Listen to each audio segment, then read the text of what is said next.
Bom dia, povo de Deus. Estamos aqui mais esta manhã, iniciando a live. É muito bom estar aqui com vocês. Estamos dando início à Manhã com Deus. Vamos juntos nos colocar na presença de Deus de forma consciente. Vamos meditar e orarmos juntos com base no tabernáculo de Moisés. Esta é a Manhã com Deus, porque Ele é o nosso Deus e nós, povo do seu pasto, e o povo que Ele pastoreia, e ovelhas de suas mãos, o rebanho sob o seu cuidado. Vamos nessa manhã fazermos a jornada do tabernáculo de Moisés. O tabernáculo é o lugar da habitação de Deus na terra. Vamos caminhar junto nesta hora por 6 estações. Traga alguém junto com você. Mande agora um aviãozinho para ele e para ela. Ajude-me a despertar o povo de Deus. Vamos estar juntos nesta manhã com Deus. Estamos aqui com o tabernáculo. Hoje é o dia de número 4. São 6 estações que vamos percorrer ao longo desse dia. A Arca da Aliança no Santíssimo Lugar, o altar de ouro no Santo dos Santos, a mesa de pães no Santo dos Santos, o candelabro no Santos dos Santos, a pia de cobre no pátio e o altar de cobre no pátio. Por que que nós oramos em conformidade com o tabernáculo? Porque nós estamos nos preparando agora cedo para as lides do dia. Então nós precisamos fortalecer o nosso espírito, fortalecer o nosso homem interior, para que quando sairmos desse momento de oração, possamos estar conscientes da presença de Deus e termos o poder de Deus para caminharmos ao longo de todo esse dia. Nós, quando acordamos, nós acordamos na presença de Deus. Por que que nós acordamos na presença de Deus? Porque desde o dia em que nascemos de novo, nós entramos no reino de Deus. O reino de Deus é o nosso habitat natural. Nós já estamos dentro dele. A Bíblia diz que nós fomos transportados das trevas para o reino do Filho do amor de Deus.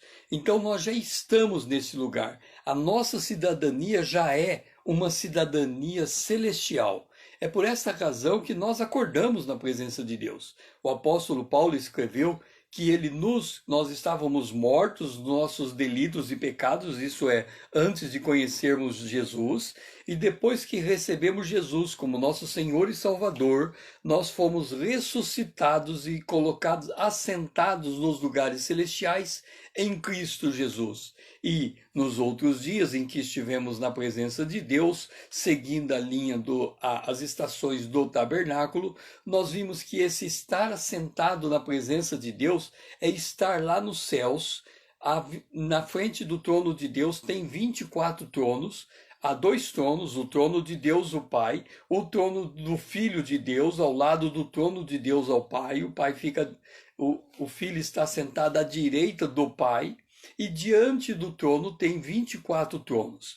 Nós estamos assentados em um desses 24 tronos, porque 12 tronos representam os 12 apóstolos e 12 tronos representam as 12 tribos de Israel. Então, um daqueles lugares é um lugar destinado a nós.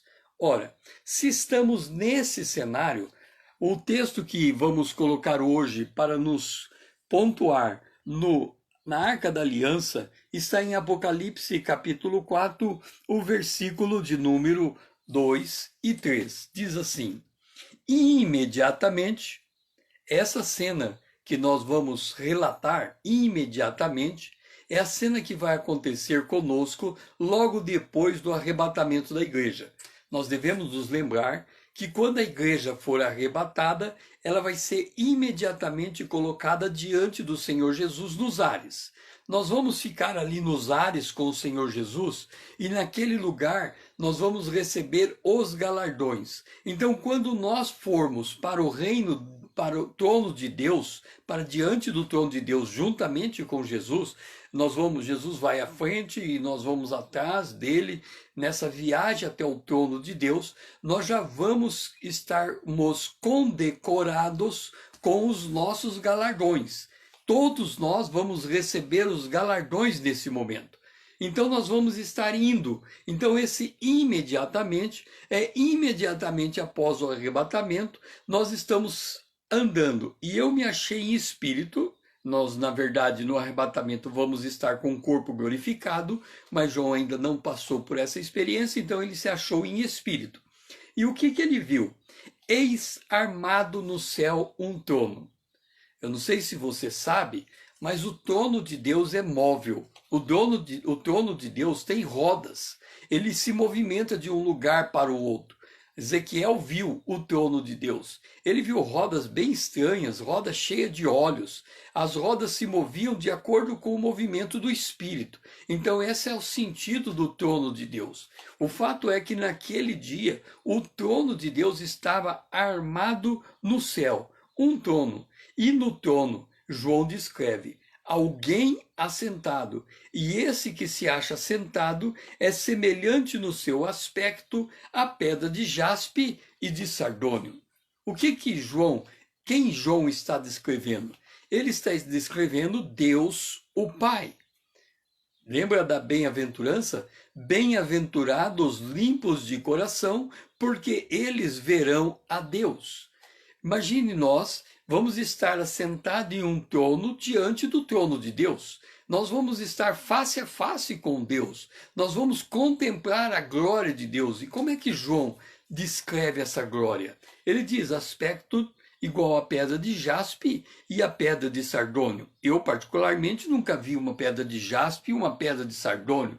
Mas se é pedra preciosa, a característica da pedra preciosa é o brilho que ela emite. Então, o brilho de Deus estará ali. O apóstolo Paulo, que teve a oportunidade de ir até o terceiro céu, ele teve a oportunidade de estar diante do trono de Deus, e ele disse que ele ouviu palavras que não poderiam ser transmitidas a nós. Nós não temos condição de receber as palavras que captamos naquele lugar.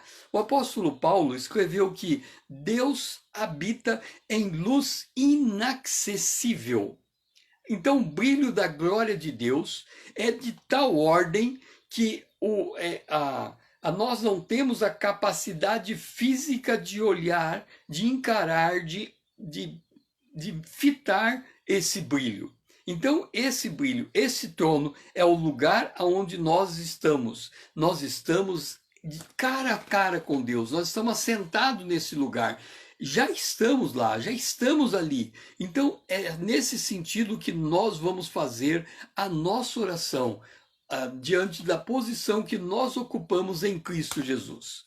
Amado Deus e nosso Pai, nós glorificamos a Ti porque nessa primeira estação nós adquirimos cada vez mais consciência da Tua presença.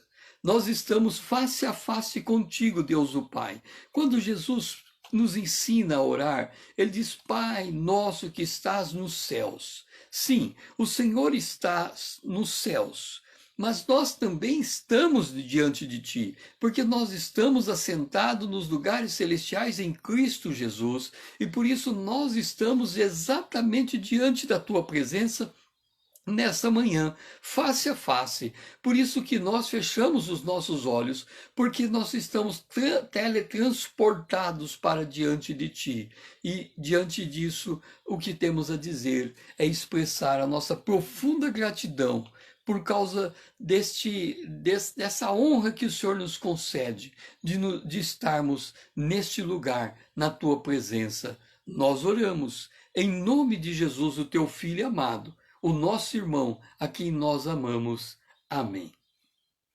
Saindo agora da primeira estação, nós vamos descer para a segunda estação. Por que estou dizendo que nós vamos descer? Porque nós estamos caminhando para a porta do tabernáculo para as lides diárias. Então nós vamos descer. Então, a nossa posição no segundo ponto do tabernáculo, que é o altar de ouro, é 1 Crônicas, capítulo 23, o versículo 11. Lembra que nós terminamos de estar diante do trono de Deus e nós vimos alguém assentado nesse trono. O que é que nós podemos dizer estando no altar de ouro? 1 Crônicas, capítulo 29, versículo 11. Teu, Senhor, o eu sou. Deixe-me dizer uma coisa para você. Se você tiver uma Bíblia atualizada, principalmente na Bíblia atualizada isso acontece, em todo o Antigo Testamento você encontra a palavra Senhor. Mas a palavra Senhor escrita em caixa alta. Quando a palavra do Senhor está escrita em caixa alta, ela significa Jeová. São aquelas 4 letras que declaram o nome de Deus, o nome que Deus revelou a Moisés quando ele apareceu na sarça ardente. A palavra Jeová significa eu sou. Então, ao invés da Bíblia, quem traduziu a Bíblia, colocar o nome correto, que seria eu sou, ele escreve Senhor. Mas todas as vezes que você estiver lendo na Bíblia atualizada e encontrar a palavra em caixa alta, ao invés de você ler Senhor, você lê eu sou. É o que Deus disse a Moisés: eu sou o que sou. Então, quando eu escrevo aqui teu Senhor, eu vou colocar o nome correto na sequência. Teu Senhor, o eu sou. O eu sou é o poder, a grandeza, a honra, a vitória e a majestade. Teu Senhor, teu eu sou é o poder, a grandeza, a honra, a vitória e a majestade. Porque teu é tudo quanto há nos céus e na terra. Teu Senhor, Senhor de novo, então teu Senhor, o eu sou, é o reino, e tu te exaltaste por chefe sobre todos. Entenda a nossa posição. Nós estamos parados agora, nessa estação, no altar de ouro. Por que altar de ouro? Já temos falado a respeito disso. Nós somos o corpo, nosso corpo é o templo do Espírito Santo de Deus. A presença do Espírito Santo em nós nos confere aquilo que lhe é próprio. Como o Espírito Santo é Deus, Deus presente em nós, dentro dos minerais, lembra que quando nós vimos Deus assentado no trono, nós vimos ele em forma de pedra de jaspe e de sardônio? Dentre os minerais, aquele que melhor caracteriza o Espírito Santo é o ouro, por causa da sua pureza. Então, o Espírito de Deus em nós faz com que nós sejamos como um altar revestido de ouro. Este é o nosso valor. Nós estamos posicionados no altar como inteiramente revestido de ouro. Ok. Nós estamos nesse altar e estamos caminhando para a porta do tabernáculo, e quando sairmos pela porta, o que nós vamos fazer? Nós vamos estar nas lides diárias. Então, nós vamos trabalhar com autoridade. Nós somos autoridades ou vamos obedecer a alguma autoridade ao longo do dia.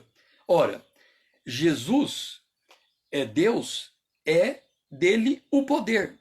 Então, acima dessa autoridade que nós exercemos, ou dessa autoridade que vai ser exercida sobre nós, está Deus. Ele, diz no final do verso, foi exaltado como chefe sobre todos. Então, se nós temos um chefe, ele é o chefe do nosso chefe. Se nós somos chefes, nós temos um Deus que é o nosso chefe. Então, nós estamos, todos nós e aqueles com quem vamos nos encontrar ao longo do dia, estamos debaixo da autoridade divina. Então, tudo está debaixo desse governo divino. Mas a honra também pertence a Deus.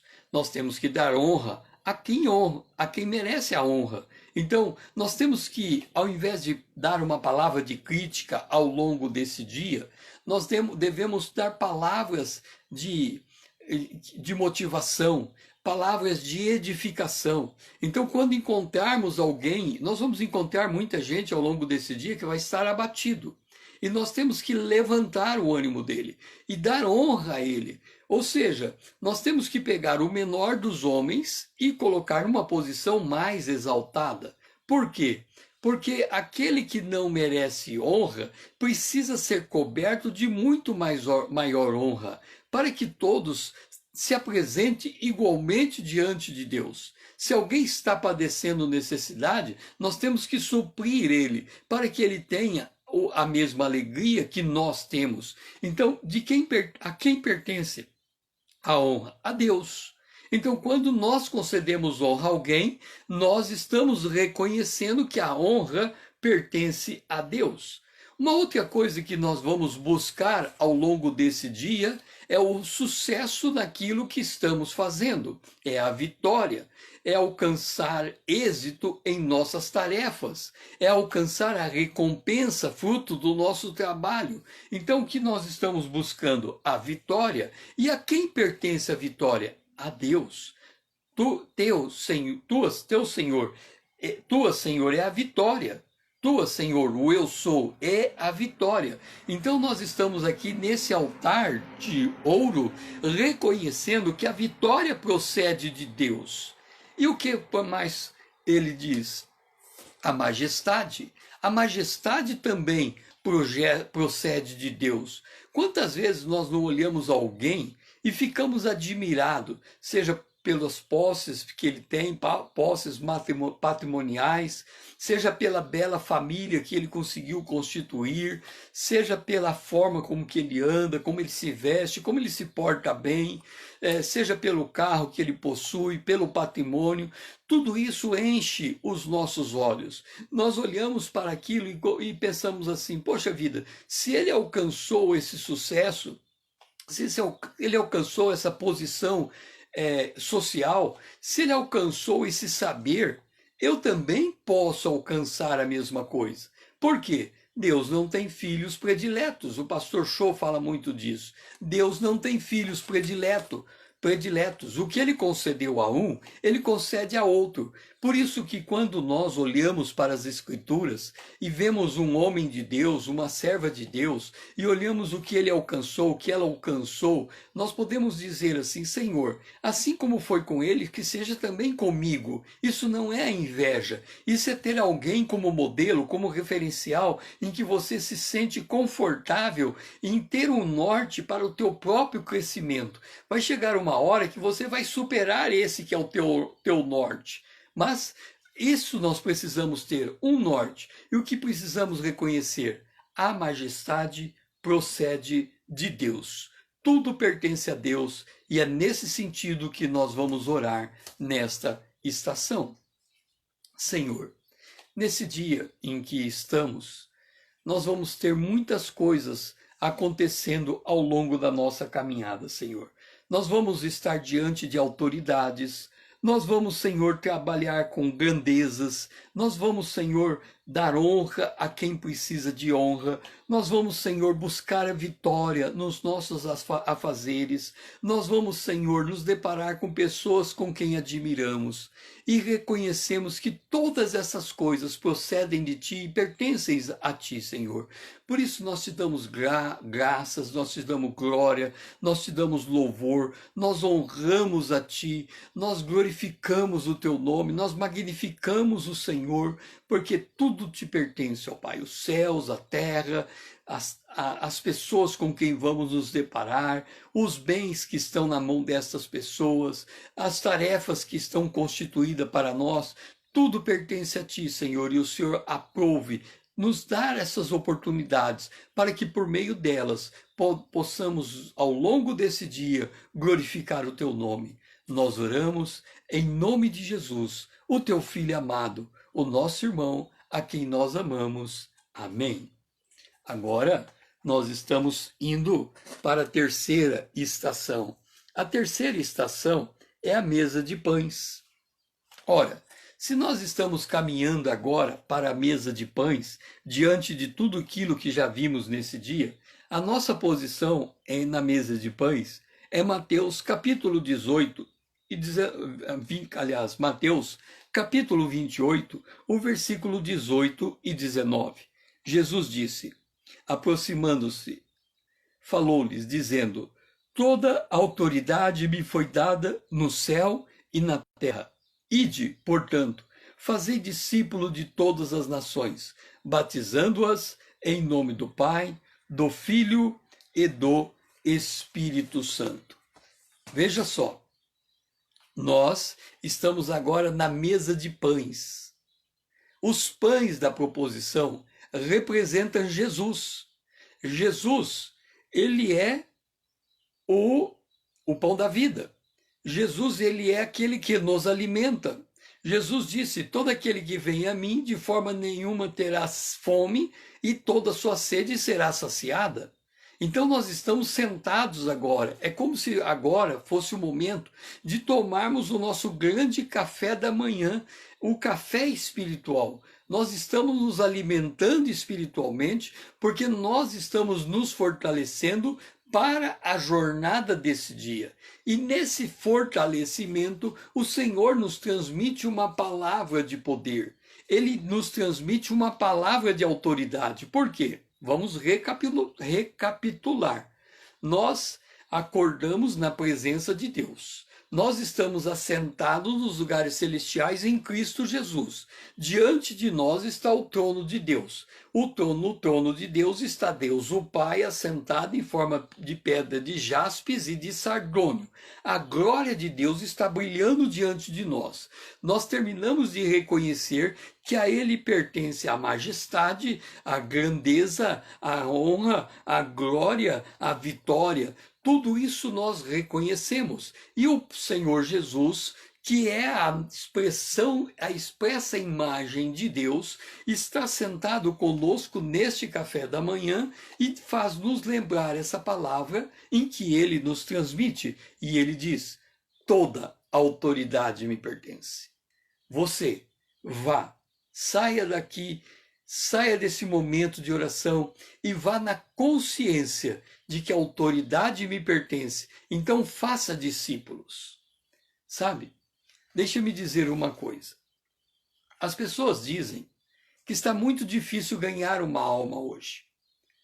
Ora, uma alma que precisa ser ganha, o apóstolo Paulo, aos Efésios, no capítulo 2, escreveu que ela está morta nos seus delitos e pecados. Agora, vá no cemitério, literalmente, vá até o cemitério e tente encontrar um menos morto ou um mais morto. Todos estão mortos. A hora que morreu, cessa a vida. Assim também, todos aqueles que não conhecem Jesus estão mortos nos seus delitos e pecados.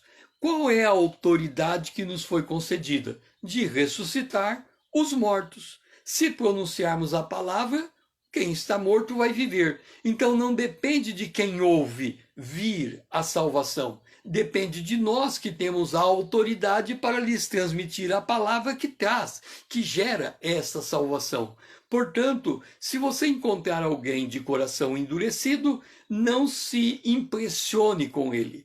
Porque se você liberar a palavra de vida, ele estando morto, vai vir a vida. E isso depende tão somente de nós, não depende dele. Não depende do ímpio se converter. Depende do salvo lhe transmitir a palavra de vida para o poder de Deus operar e trazer ele à vida. Então é nesse sentido que vamos orar nessa mesa de pães. Senhor, o Senhor nos deu o poder da ressurreição.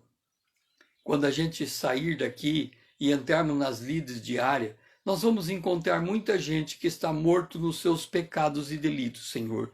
Não existe alguém que está mais morto ou está menos morto. Existe alguém que precisa ouvir a tua palavra e a tua palavra que gera vida. Então o poder de gerar vida está conosco. O morto não tem esse poder. Ele é inerte. O que depende para que ele possa alcançar essa vida é nós pronunciarmos a tua palavra. Então, Senhor, nós estamos nos alimentando dessa autoridade que o Senhor tem nos dado para fazermos discípulos e que nós não venhamos a nos curvar diante ou nos impressionar diante da posição daquele que está perdido. Antes, vamos ter a convicção de que se nós transmitirmos a tua palavra, ele sairá da morte para a vida. Vamos voltar um pouco ainda nesse ponto. Nós estamos sentados na mesa da proposição, ok? Estamos sentados e quem está ali está morto nos seus delitos e pecado, e nós temos a palavra da vida.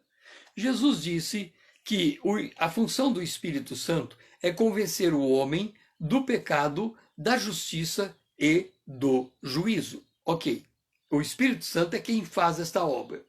E Jesus disse, o Espírito Santo virá sobre vós, ou seja, o Espírito Santo vem sobre nós e convencerá o homem do pecado, da justiça e do juízo. Ora, se nós estivermos andando e encontrarmos uma pessoa que não crê em Deus, ela não crê, coração endurecido, pensa na pessoa mais endurecida que você jamais conheceu na tua vida.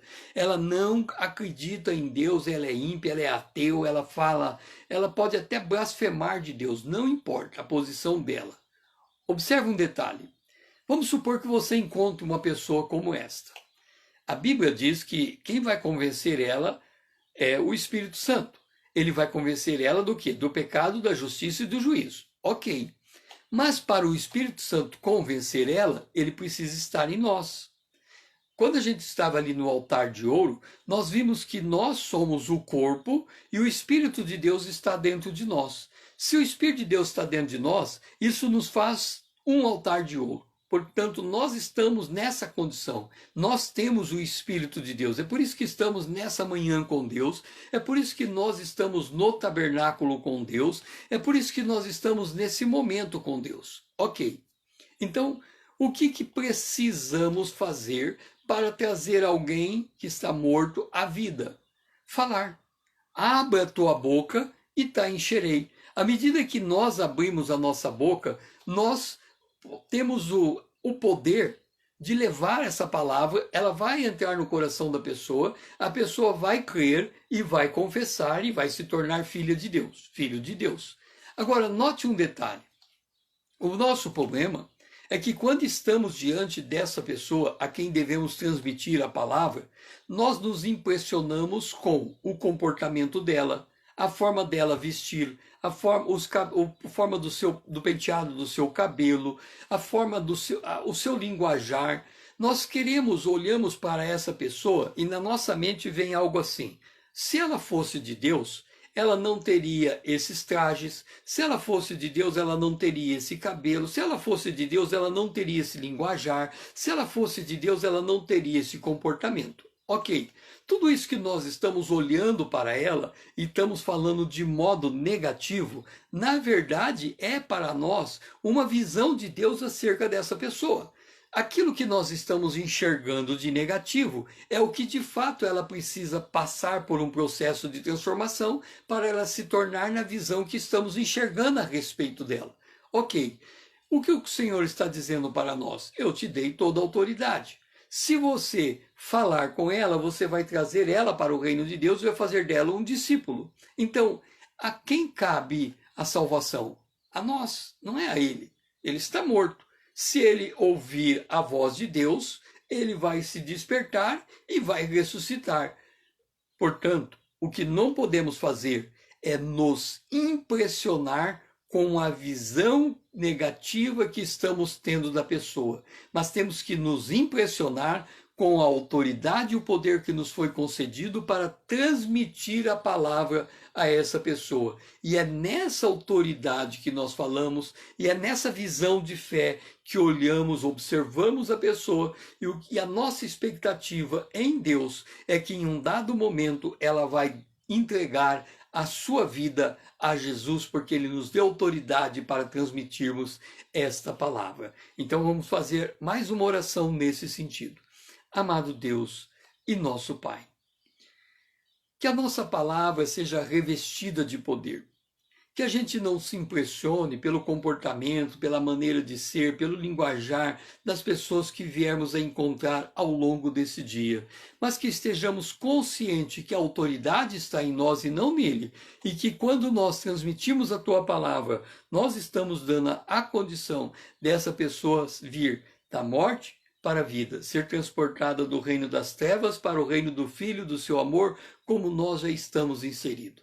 Nós oramos agradecidos em nome de Jesus, o teu Filho amado, o nosso irmão a quem amamos.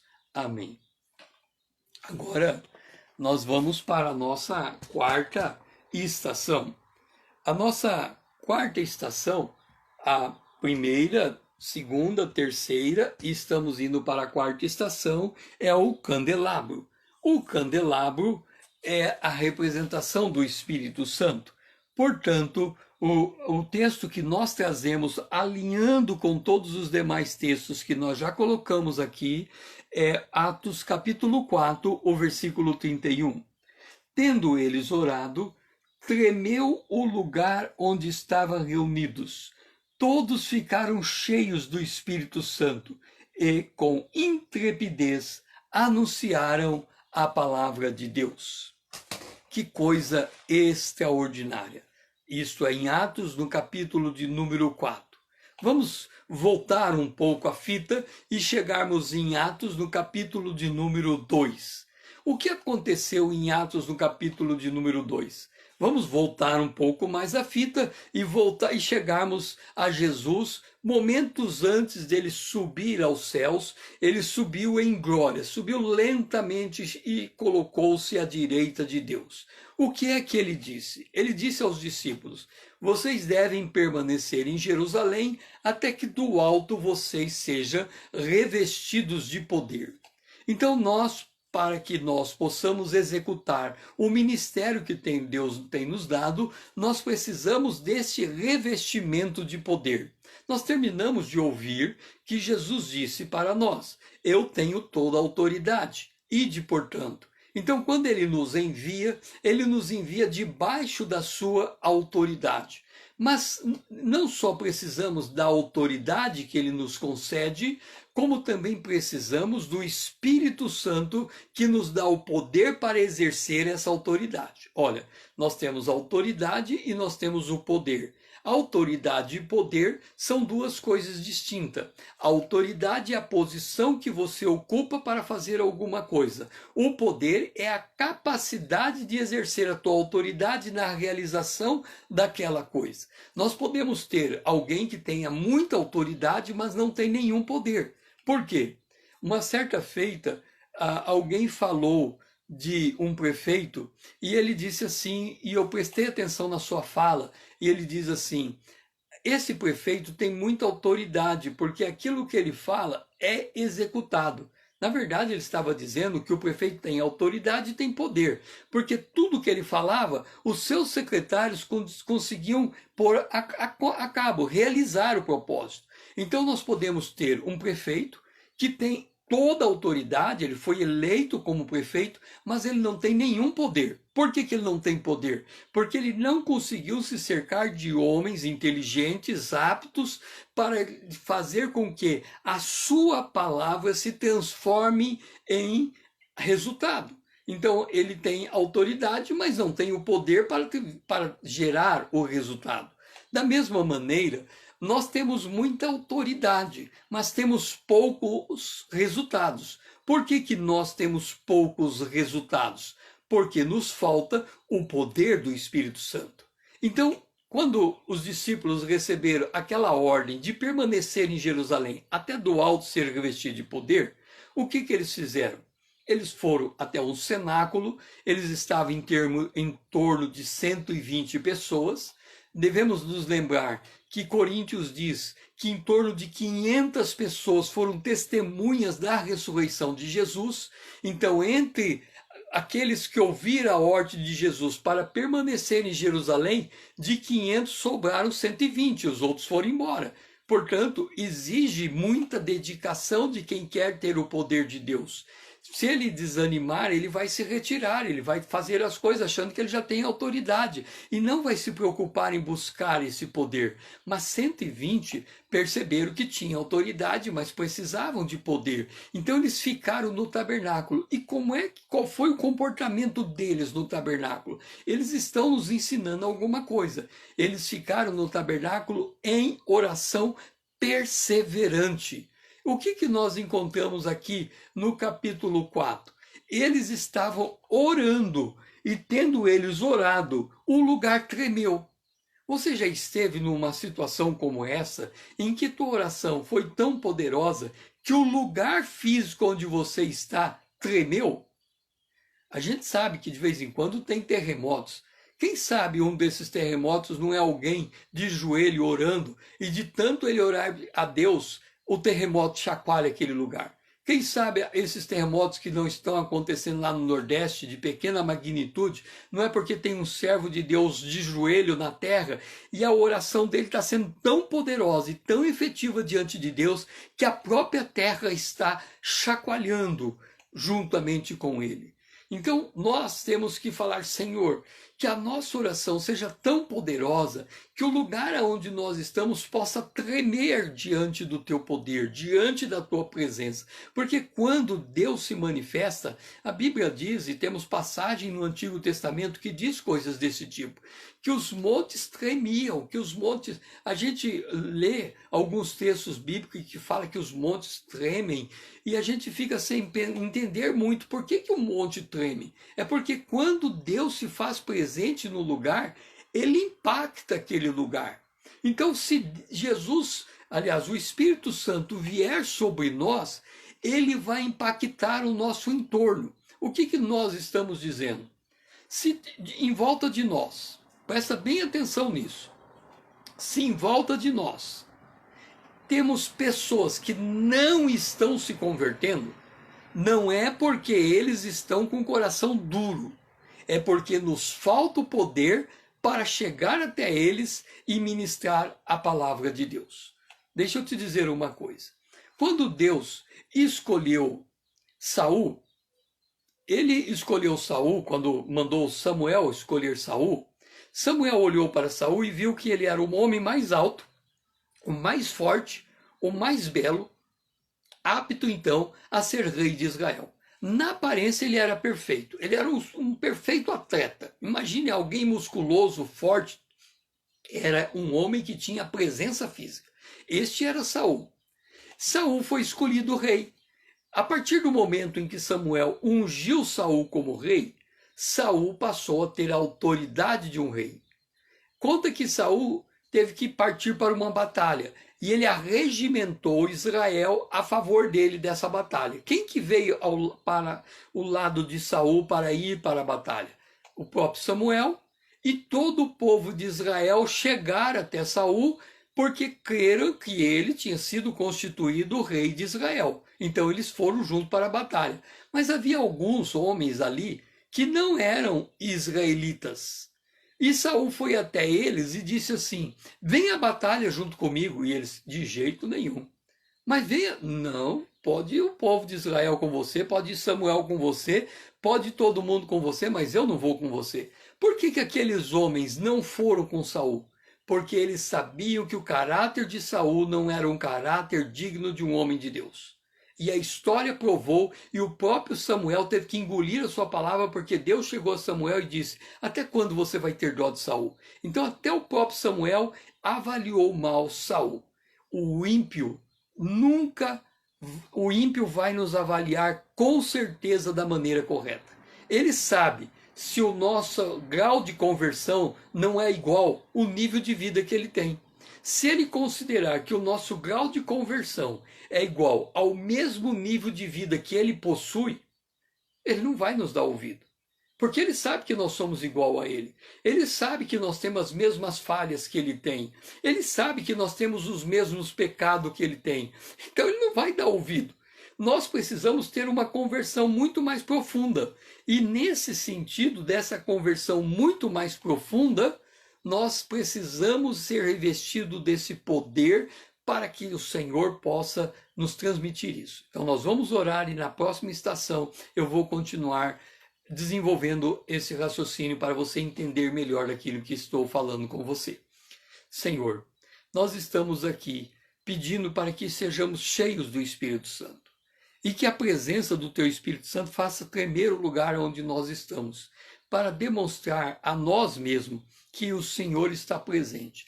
E quando o Senhor nos revestir com essa autoridade, nós saberemos que estamos revestidos com ela, porque haveremos de ministrar a tua palavra com intrepidez, com toda a coragem, sem nos esmorecer diante da adversidade, diante da dureza do coração de quem quer que seja, Senhor, porque sabemos que maior é aquele que está conosco do que aquele que está no mundo. E nessa convicção é que vamos transmitir a tua palavra. Nós oramos agradecidos em nome de Jesus, o teu Filho amado, o nosso irmão, a quem nós amamos. Amém. Vamos agora para a Pia de Cobre, a nossa quinta estação. A nossa quinta estação está posicionada no Salmo 18, no versículo de número 2. O Senhor é a minha rocha, a minha cidadela, o meu libertador, o meu Deus, o meu rochedo, em quem me refugio, o meu escudo, a força da minha salvação, o meu baluarte. Veja como tudo está alinhado. Nós acordamos diante do trono daquele que está sentado no trono, Deus, o Pai. Ele em forma de pedra, de jaspe e de sardônio. Nós descemos uma estação e ficamos na arca, no altar de ouro, porque o Espírito habita em nós. E nesse altar de ouro, nós reconhecemos que tudo pertence a Deus. Então nós sentamos na mesa para tomarmos o café da manhã com Jesus Cristo, o Senhor. E ali ele nos disse, olha, toda autoridade me pertence, eu lhe estou entregando essa autoridade, vocês vão e façam discípulos. Nós fomos até o candelabro e diante do Espírito Santo nós pedimos para que fôssemos revestidos de poder, para que a nossa autoridade pudesse ter efetividade. E agora que nós estamos revestidos de poder, na Pia de Cobre, nós estamos declarando a grandeza do poder com que nós estamos revestidos. Lembra que eu falei que nós,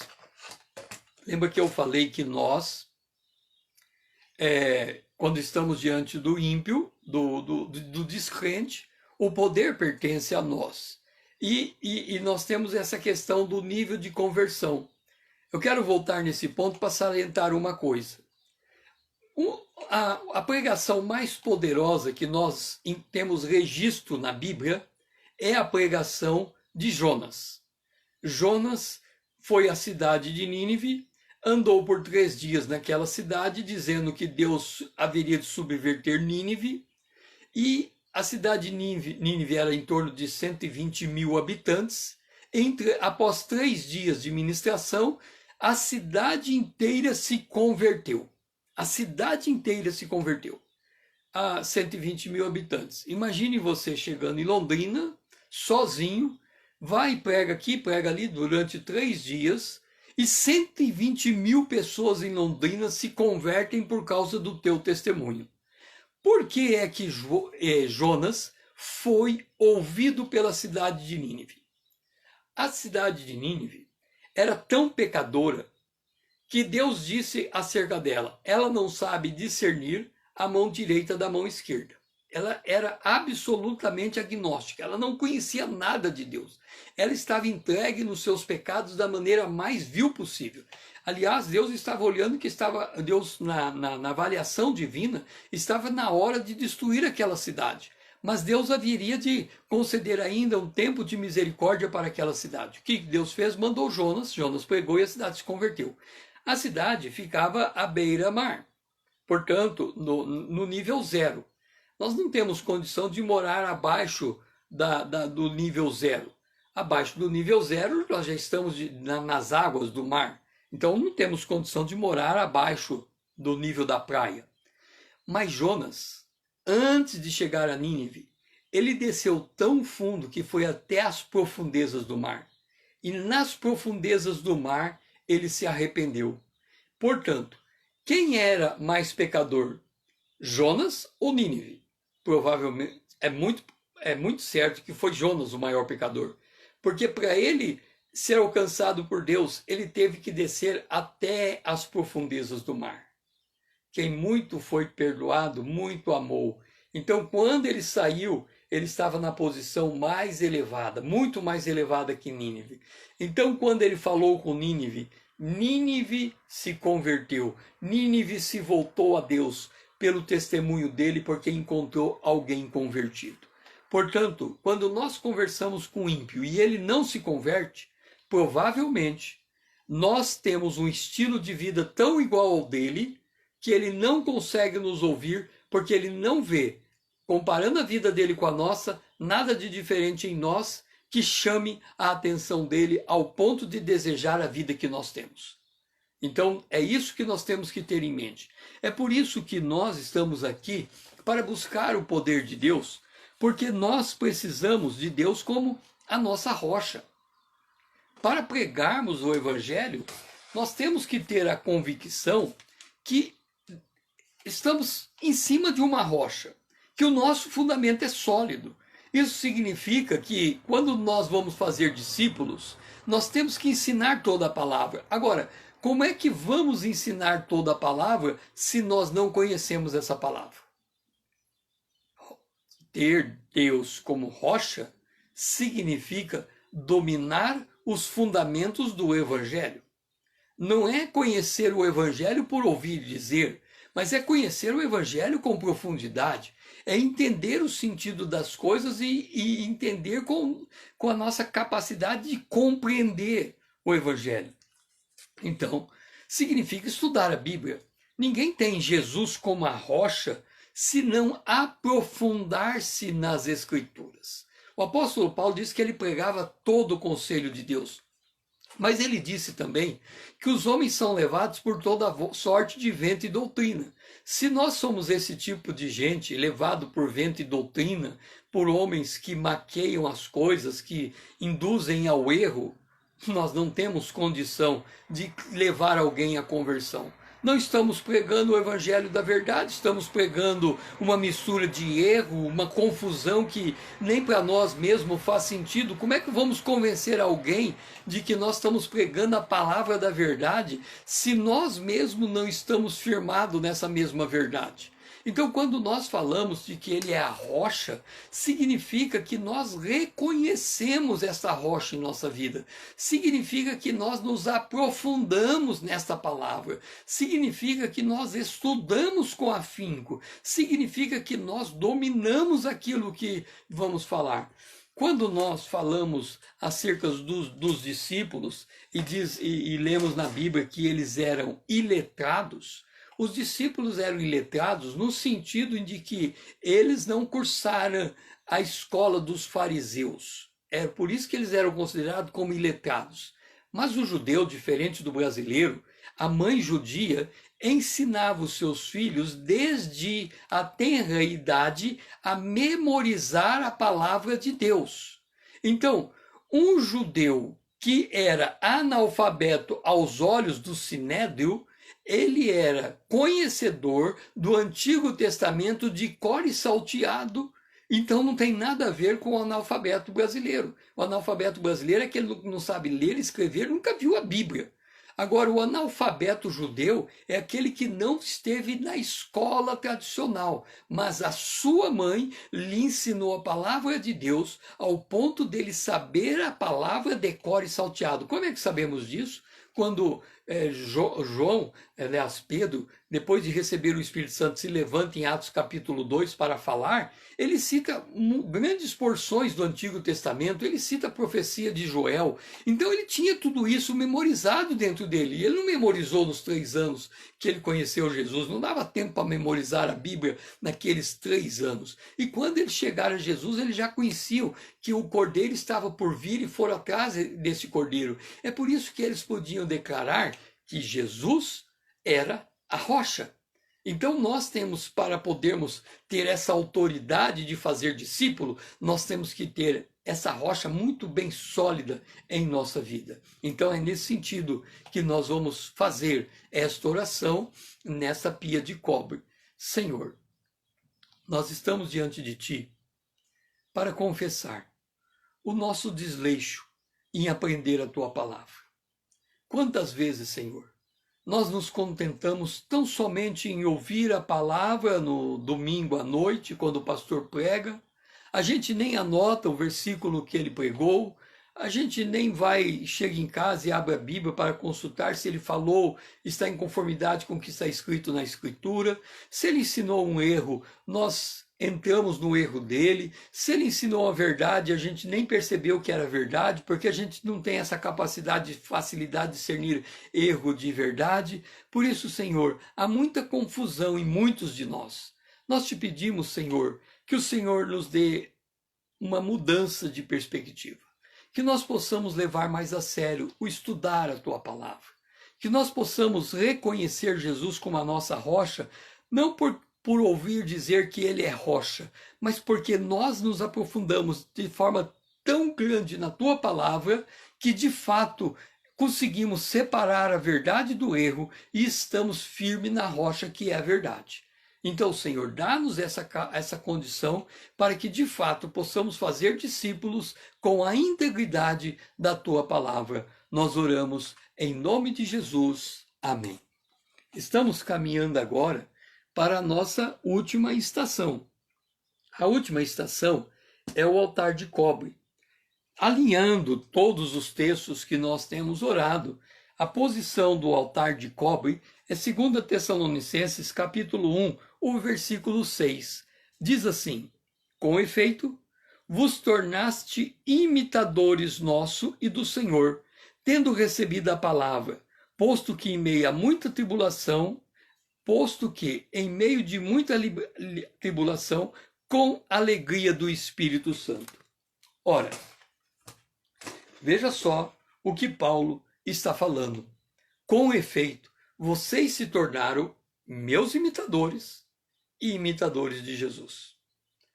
Aqui cabe uma pergunta para a nossa avaliação. Se nós formos ministrar a um ímpio qualquer, a um descrente qualquer, será que nós podemos olhar para ele olho no olho e dizer assim: eu estou vindo aqui para você receber Jesus como Salvador, você não conhece Jesus, eu sinto que infelizmente é isso que acontece, você não conhece Jesus, eu estou lhe apresentando Jesus. Eu poderia sentar aqui, pegar as escrituras de Gênesis ao Apocalipse, explicar para você quem é Jesus, mas vamos fazer diferente. Você está aí, eu estou aqui, eu quero lhe apresentar Jesus. Se você quiser conhecer Jesus, me imite, viva como eu vivo. Se você viver como eu vivo, você vai conhecer Jesus. A pessoa pode te dizer assim: você está brincando comigo, né? Não, seja como eu. Como seja como eu? Você sonega e eu sonego. Como ser como eu? Você fura o sinal e eu furo o sinal. Como ser como eu? Como ser como você? Você bebe e eu bebo, eu já vi você alcoolizado muitas vezes, eu também fico, a gente toma as nossas no fim de tarde. Como ser como você? Então ele começa a comparar a minha vida com a dele e a conclusão que ele chega é: a minha vida é melhor do que a sua, sinto muito. Eu não vejo alegria nos seus olhos, eu não vejo brilho. Quando eu vou em busca de uma atividade, eu vou com vibra, com vontade. Quando eu vejo você trabalhando, parece que você está morto sentado na tua cadeira. Eu não vejo você vibrar pelas conquistas da empresa, eu não vejo você se alegrar com as coisas que estão no teu entorno. Parece que você está morto, você não vibra. É como um jogo de futebol, teu time marca um gol e você fica de braço cruzado só olhando. Você não participa da vida. Como que você quer que eu seja como você? Complicado, não é? Paulo diz: seja meus imitadores como eu sou de Cristo. Então, nós temos que ter essa referência. Quando a gente está na pia de cobre, o objetivo da pia de cobre é que nós reflitamos na palavra de Deus de forma tão profunda que aquilo que a palavra de Deus declara que nós somos, nós vamos agir em conformidade com aquilo que somos. Quem nós somos? Nós somos justos e nós somos santos. Então nós vamos agir com justiça e com santidade. De tal maneira que o nosso comportamento se torna um comportamento singular no meio de um mundo corrupto. No dia de ontem, nós, em uma das estações, estávamos vendo de que Jesus, na mesa de pães, ele é aquele que nos desarraiga desse mundo. E nós temos que ter uma relação nesse mundo, uma relação de leveza. Ora, Tipo assim, já colocamos que nós amamos mais as coisas do que as pessoas, os benfeitores do que os amigos do que os inimigos. Essa é a forma natural de agir.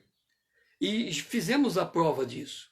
Você está sentado numa mesa e você pôs peças e cristais naquela mesa e você recebeu pessoas importantes naquele dia. E no meio da refeição, um filho teu quebra uma taça de cristal. Você imediatamente fica irado. E ao ficar irado, você está demonstrando pela tua atitude que não tem diferença entre você e o ímpio, porque ele também fica irado quando ele perde alguma coisa. Ele perde o equilíbrio emocional.